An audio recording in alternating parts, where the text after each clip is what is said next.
When we were told our daughter Kathleen Rose had trisomy 13, a condition which is often defined as incompatible with life, there's no hope, the outlook's very bleak, she's going to have a very poor quality of life, she will die shortly after birth, many babies don't live to the first year.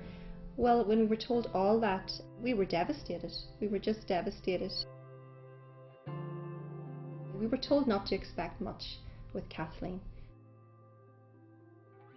It was emphasised to us all the things that she wouldn't be able to do, that she would never be able to go to school, she would never be able to move from one spot.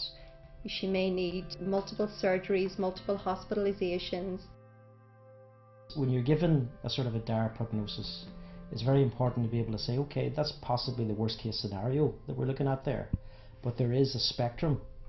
And you have to look at the potential of the child and sort of say, okay, you know, you've told us this is quite dire, so let's see now, not what she cannot do, but let's focus on what she can do possibly, or not when she's going to die, but how long is she going to live. We decided as parents to just parent her for as long as we could, to love her for as long as we could, and to give her the best chance of life, whatever that would be, whatever her potential would be. We just wanted her to reach it. We didn't really know what to expect, to be honest. Every day was a new day, a new discovery, but that was very much our mindset. We wanted to love our daughter for as long as we had her, and to treat her like any of our other children would be treated if they presented with any medical issue. Because of the approach of the medical team, because we were there to ensure that she was given the best care possible and given help when she needed it. We were able to take her home after 6 weeks, and we had our first Christmas together with her. It was a beautiful day, and I'll never forget it. We were just so thankful that our little baby was home with us and the rest of our brothers and sisters, and it was such a joyful time, and we just kept being grateful for every single day we had with Kathleen. Well, we're delighted to say that Kathleen Rose is now just celebrated her 7th birthday. We are just delighted that she's still with us, and every day with Kathleen Rose is special. She brings so much to our family, just even seeing her interact with the other children. She does teach us how to love much better than we did before she came into our lives. Absolutely, there's no doubt about that. And I think she makes you very grateful for the little things. What we would notice at home would be that if any of the children were grumpy or upset, they would just go into Kathleen's cot or wherever she was lying in a wee quilt, and they would just cuddle up with her. So she was the person that they went to. And often when we would tell the children off, if they did something naughty or wrong, we would say, well, where have they gone? They're up to Kathleen. That's the type of a present she brings to our home. Well, we're constantly surprised at what Kathleen can achieve. I think once the support's in place, I think the special schools do a wonderful job. The staff are really with the parents.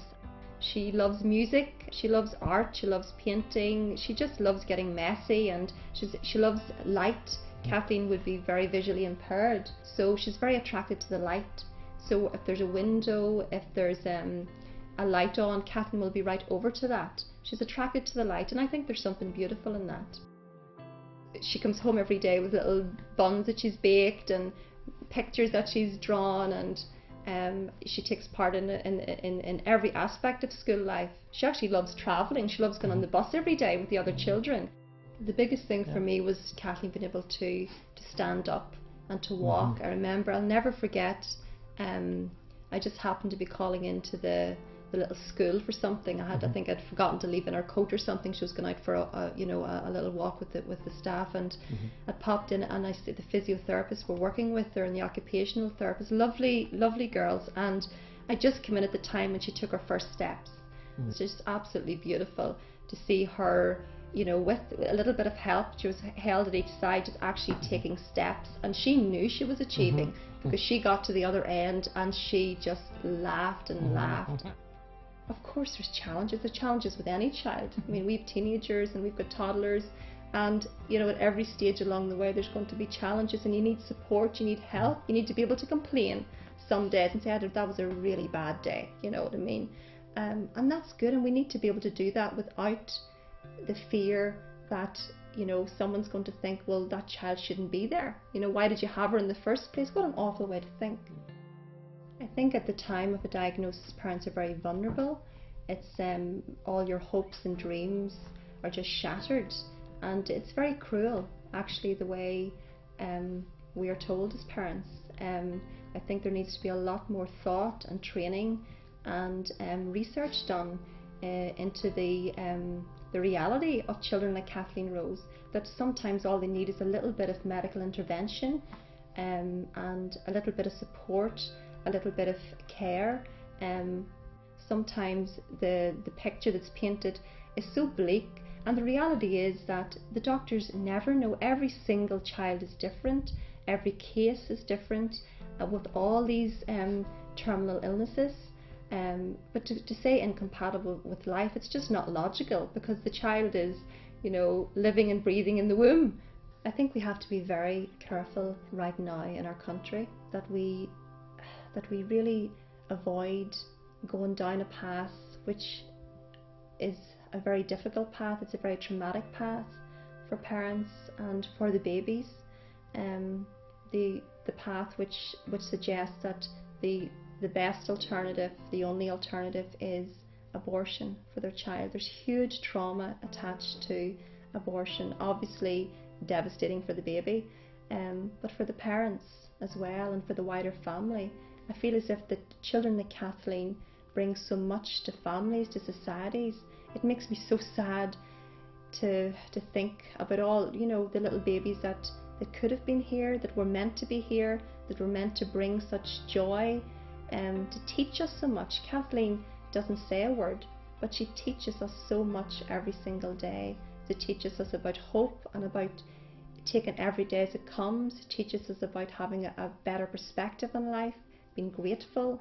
I think that these little children, no matter if they live for 1 hour, for, you know, 1 day, 1 month, 1 year, I mean, we did not know how Kathleen was going to do.